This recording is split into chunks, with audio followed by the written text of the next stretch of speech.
శ్రీకృష్ణాయ నమః.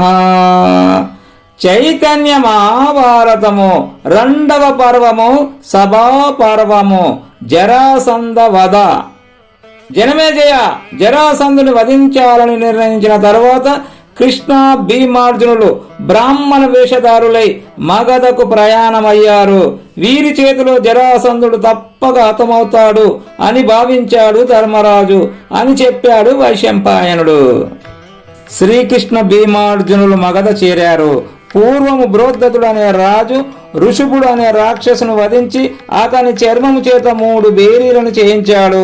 వాటిని ఒక్కసారి మ్రోగిస్తే నెల రోజుల వరకు ఆ శబ్దం వినిపిస్తూనే ఉంటుందట. ఈ కారణంగానే వాటిని మాసతాళములు అనేవారు. శత్రువు ఎవడైనా గిరి ప్రాంతానికి చేరితే ఈ బేరీలు తమకు తాముగా మ్రోగుతాయి. ఆ విషయం శ్రీకృష్ణుడికి తెలుసు. అందుకని ముందుగా బేరీలను ధ్వంసం చేయించాడు.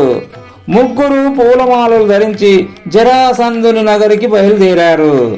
గోవులను వధించడానికి ఓ నుండి మైదానాలకు వచ్చే సింహాలలాగా వస్తున్నారు. జరాసంధుని సమీపించారు. బ్రాహ్మణులు అతిథులై వచ్చారని భావించి జరాసంధుడు వారిని సత్కరించాడు. ఆ తరువాత విప్రవర్యులారా, మీ భుజాలను చూస్తే ధనుర్ధరులకు ఉండే చిహ్నాలున్నాయి. పైగా పూలమాలలు ధరించి ఉన్నారు. బ్రాహ్మణ వేషంలో ఉన్న క్షత్రుల వలె కనిపిస్తున్నారు. మీరెవరో సత్యం పలకండి అన్నాడు. రాజా, నీవు మాకు శత్రువు కనుక మేము కార్యార్థులమై నీ వద్దకు వచ్చాము అన్నాడు కృష్ణుడు. విప్రులారా, మీరెవరో నాకు అర్థం కావడం లేదు. మన మధ్య వైరం ఎప్పుడొచ్చిందో దానికి కారణమేమిటో కూడా తెలియదు. నాకు ఉచిత కార్యాలే తెలుసు. సముచిత విషయాల్లోనే నేను రమిస్తూ ఉంటాను. అనుచిత విషయాలు నాకు అర్థం కావు. మీరు నాపై అకారణ శత్రుత్వాన్ని పెంచుకున్నట్టు తెలుస్తూ ఉంది అన్నాడు జరాసంధుడు. రాజా, శత్రుడు మరొక శత్రునికి కారణం లేకుండా వధించడు. నీవు ఈ భూమండలంలో 100కు పైగా రాజులను నీ వద్ద బంధించి ఉన్నావు. పైగా అనుచితాలు నాకు తెలియవని విడ్డూరంగా మాట్లాడుతున్నావు. నీవు బంధించిన రాజులందరినీ రుద్రునికి బలివ్వబోతున్నావని కూడా మాకు తెలుసు. మాకు ధర్మరక్షణే ముఖ్యం. నీ అనుచిత అమానుష కార్యాన్ని ఆపు చేయడానికే మేము వచ్చాము. నీ దృష్టిలో నీ జాతి వారే పశువులుగా కనిపిస్తున్నారా బలి ఇవ్వటానికి? అందుకే నిన్ను వధించాలనే సంకల్పంతో మేము వచ్చాము. విజయము వీర స్వర్గము ఎవరికి ఏది ప్రాప్తి ఉంటే అదే లభిస్తుంది. జరాసంధ, రథ గజ తురుగ పదాతులు మాకు ఉన్నాయి. యుద్ధం చేస్తే ఈ మగధ సేనలు చాలా మంది మరణించవచ్చు. అలాంటి ఉపద్రవం తలెత్తకుండా నీవే మాతో ద్వంద్వ యుద్ధం చెయ్యి. చెబుతున్నాను విను. నేను నీ శత్రువైన కృష్ణుడను. వీరు మా మేనత్త కుంతిదేవి కుమారులు, పాండురాజు పుత్రులు. ఇతడు అర్జునుడు, అతడు భీముడు. ఇప్పుడు నీ ముందు ఒకే విషయం ఉంది. నీవు బంధించే రాజుల్ని విడిచిపెట్టు, లేదా మాతో యుద్ధం చెయ్యి అన్నాడు శ్రీకృష్ణుడు. కృష్ణ, నేను బంధించిన రాజులందరి యుద్ధంలో నా చేత ఓడిపోయిన వారే. నీవు బెదిరించినంత మాత్రాన వాళ్ళు విడుదల కారు. నీవు చతురంగ బలంతో వచ్చిన, మీరే నాతో పోరాడినా నాకు పెద్ద తేడా ఉండదు అని పలికి తన కుమారుడైన సహదేవునికి పట్టాభిషేకం చేసి యుద్ధానికి సిద్ధమయ్యాడు జరాసంధుడు. జరాసంధ, మాలో ఎవరితో నీవు యుద్ధం చేసావో చెప్పుకో. అవకాశం ముందుగా నిన్నే వరుస్తోంది అన్నాడు శ్రీకృష్ణుడు. జరాసంధుడు భీముని కోరుకున్నాడు. రణభూమికి చేరారు. బ్రాహ్మణులు స్వస్తి పలికారు. జరాసంధుడు కిరీటం తీసిపెట్టాడు, జుట్టు ముడి వేశాడు, వీర తిలకం ధరించాడు. భీమా, యుద్ధానికి నేను సిద్ధం. నీవు వీరుడివి. నిన్ను గెలిచినా, నీ చేతిలో ఓడినా ఏదైనా నాకు కీర్తియే అన్నాడు జరాసంధుడు. శ్రీకృష్ణుని ఆశీస్సులను పొంది జరాసంధుని ఎదుట నిలిచాడు భీముడు. పరస్పరం అభివాదాలు అందుకున్నారు. యుద్ధానికి తలపడి ముందుకు ఉరికారు. మల్ల యుద్ధం ఆరంభమైంది. పరస్పరం పిడికిలి బిగించి కొట్టుకున్నారు. భుజాలపై చేతులు వేసి ఒకరినొకరు ముందుకు ఈడ్చుకొని దెబ్బలు కొట్టుకున్నారు. జనమేజయ మహారాజా, కార్తీక శుద్ధ పాడ్యమి నాడు ఆరంభమైన భీమ జరాసంధుల సమరం దివారాత్రాలు సాగింది. త్రయోదశి నాటి రాత్రి 13 రోజులు సాగిన తర్వాత జరాసంధుడు కొద్దిగా అలిసినట్లు కనిపించాడు. అలిసిన జరాసంధుని వధించే ఉపాయాన్ని భీముడు ఆలోచిస్తున్నాడు అని వైశంపాయనుడు యుద్ధాన్ని పరుగులెత్తిస్తున్నాడు. జరాసంధుడు అలిసిపోయాడని కృష్ణుడు గ్రహించాడు. కృష్ణ, వీడు ఒక రాగాన లొంగేటట్టు లేడు, వీణ్ణి ఎలా వధించాలో చెప్పు అన్నాడు భీముడు. భీమసేన, నీ పరాక్రమం ముందు వీడు బ్రతికి బట్ట కట్టలేడు, నీ చేతిలోనే వధింపబడతాడు. పూర్వం బలరామ జరాసంధులు భీకరంగా పోరాడుతున్న సమయంలో ఆకాశవాణి తన పలుకును వినిపించింది. ఇతన్ని వాయునందుడైన భీముడు తప్ప అన్యులు వధించలేరు అన్నది. అది వినిన బలరాముడు వీణ్ణి గోమంత పర్వతంపై వదిలేశాడు. భీమా, మీ తండ్రి వాయుదేవుని ప్రార్థించి వీణ్ణి కడితే చేయి అన్నాడు కృష్ణుడు. జరాసంధుడు ఎంతకీ మరణించడం లేదు. ఎలా చంపాలో తోచక భీమసేనుడు శ్రీకృష్ణుడి వైపు చూశాడు. అది గమనించిన శ్రీకృష్ణుడు ఒక గడ్డపోచను చేతికి తీసుకొని 2గా విరిచి క్రింద పడేశాడు. అంటే ఆ విధంగా జరాసంధుని వధించమని సంకేతము. భీమసేనం సమాలోక్య నలం జగ్రాహ పానినా ద్విజా చిత్తేద వైతత్ జరాసంధవదం ప్రతి. భీమునికి కృష్ణుని సంకేతం అర్థమైంది.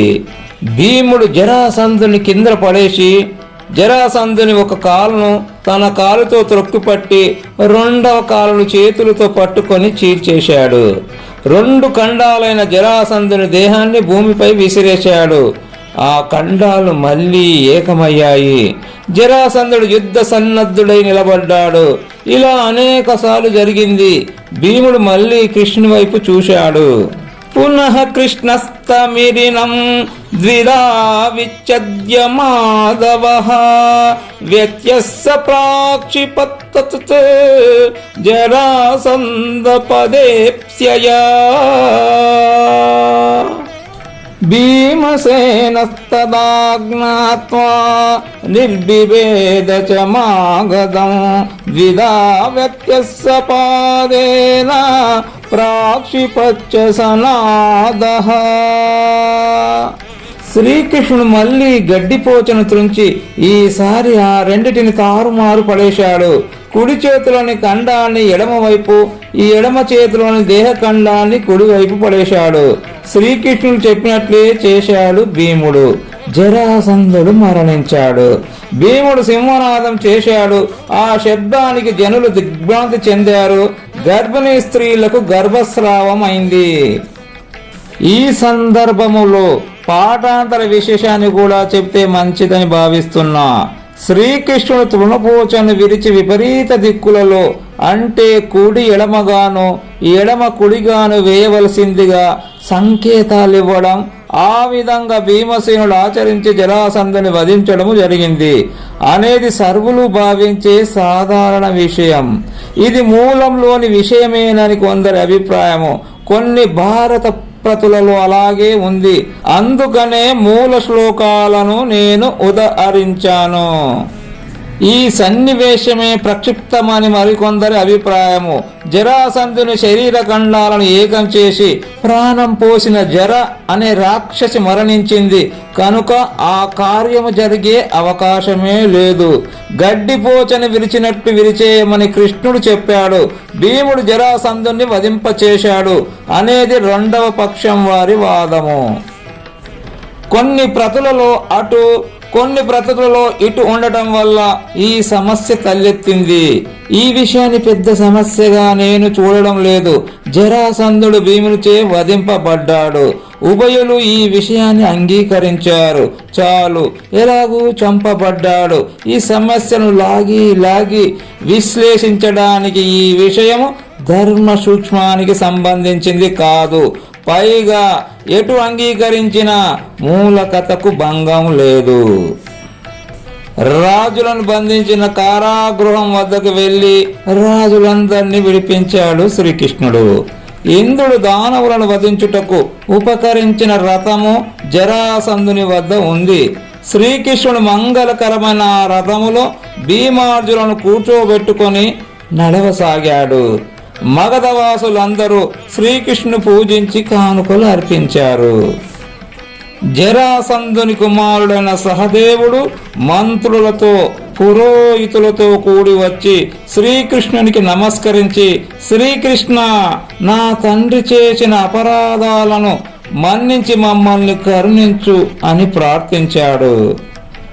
రాజా, ఇంద్రప్రస్థ నగరాధీశుడైన యుధిష్ఠిరుడు రాజసూయ యాగం చేయాలని సంకల్పించాడు. మీరందరూ మనస్సులను కలిపితే ధర్మ ప్రభువైన అతడు సామ్రాజ్యపతి అవుతాడు అనగానే అందరూ సంతోషంతో అంగీకరించి తమ సమ్మతిని తెలియజేశారు. కృష్ణుని ఆజ్ఞ తీసుకుని జరాసంధునికి అగ్ని సంస్కారం చేశాడు జరాసంధుని కుమారుడు సహదేవుడు. ఆ తరువాత సహదేవుడు భీమార్జున కృష్ణులు ఉన్న చోటికి వచ్చాడు. మహాత్మా వాసుదేవ, నేను నీకు శరణాగతుణ్ణి. మా తండ్రి ఆర్జించిన రథాలు గజాశ్వరత్నరాసులను ధర్మరాజుకి నా కానుకలుగా సమర్పించండి అన్నాడు. సహదేవుని ఆశీర్వదించి అతడిని తమ మిత్రవర్గంలో చేర్చుకున్నారు కృష్ణార్జునులు. అకృత్యాలకు ఆలవాలమైన జరాసంధునికి సుకృతాలకు శ్రీకారం చుట్టే సహదేవుడు బిడ్డగా జన్మించాడు. అన్యాయంగా తండ్రి ఆర్జించిన ధనరాశులను ధర్మ కార్యానికి వినియోగించి పుణ్యాన్ని ఆర్జించి తండ్రి యొక్క పాపభారాన్ని తగ్గించాడు. గంజాయి వనంలో తులసి మొక్కలాగా కనిపిస్తున్నాడు. ఈ సందర్భంలో మగధరాజు తనయుడు సహదేవుడు. భీమార్జున కృష్ణులు ఇంద్రప్రస్థం చేరారు. జరాసంధుని భీముడు వధించాడని, బందీలైన రాజులందరినీ విడిపించడం జరిగిందని శ్రీకృష్ణుడు చెప్పగానే ధర్మరాజు సంతుష్టాంతరంగ చిత్తుడయ్యాడు. అపారమైన ప్రేమతో భీమార్జులను ధర్మరాజు కౌగలించుకున్నాడు. కృష్ణ, నీవు తోడుండబట్టే భీముడు జరాసంధుని వధించాడు. రాజసూయ యాగానికి ఇవన్నీ శుభ సూచకాలుగా నేను భావిస్తున్నాను. జరాసంధుని మరణంతో పాటు మనకు అక్షయ ధనరాశులు కూడా లభించాయి. కృష్ణ, జరాసంధుని పుత్రుడు సహదేవుడు ఇచ్చిన రథమును స్వీకరించు అని ధర్మరాజు శ్రీకృష్ణునికి రథాన్ని సమర్పించాడు.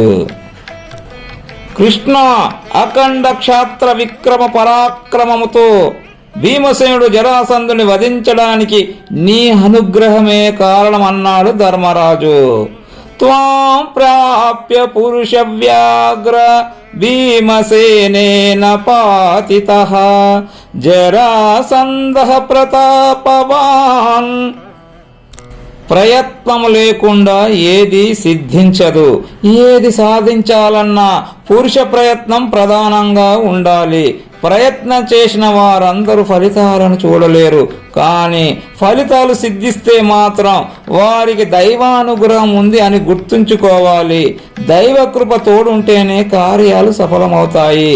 మన ప్రయత్నాలతో ఏవి సాధించగలమో చెప్పలేము. పరమేశ్వరుని అనుగ్రహంతో సాధించలేనిదేదో కూడా అర్థం కాదు. కనుక ప్రతి ప్రగతి వెనక భగవంతుని అదృశ్యాస్తాన్ని వీక్షిస్తూ ఉంటారు ధర్మజ్ఞులైన భక్తులు. ధర్మరాజు మాటల్లో ఈ సత్యమే దోబూచులాడుతూ ఉంది. రాజసూయం క్రతు శ్రేష్టం ప్రాప్స్యామి విగతజ్వరః త్వద్బుద్ధి బలమాశ్రిత్య యాగారోస్మి జనార్దన. కృష్ణ, ఇక నేను రాజసూయ యాగాన్ని శుభలగ్నమున నిశ్చితంగా ప్రారంభిస్తాను. భగవాన్, నీ జ్ఞాన బల సహాయంతో యాగాన్ని నిర్వహించుటకు నేను హర్రునయ్యాను అన్నాడు ధర్మరాజు. జరాసంధుని వధించి భీమసేనుడు విజయాన్ని సాధించాడు. అదంతా భగవంతుని అనుగ్రహ బలమే అని యుధిష్ఠుడు తేల్చి చెప్పేశాడు. ఇప్పుడు మహాద్భుతమైన రాజసూయ యాగ నిర్వహణలో ప్రధానమైన జ్ఞానము, ప్రముఖమైన శక్తి కూడా భగవానునిదే అని భావిస్తున్నాడు. ఏ కార్యాన్నైనా ఆరంభించే ముందు మనసుల్లో కదలవలసింది ఆరాధనా భావమే గాని అహంకార ప్రదర్శనము కాదు. కర్మ సామర్థ్యము పరమేశ్వరుని అనుగ్రహము, కర్మ ఫలము మహేశ్వరుని ప్రసాదము.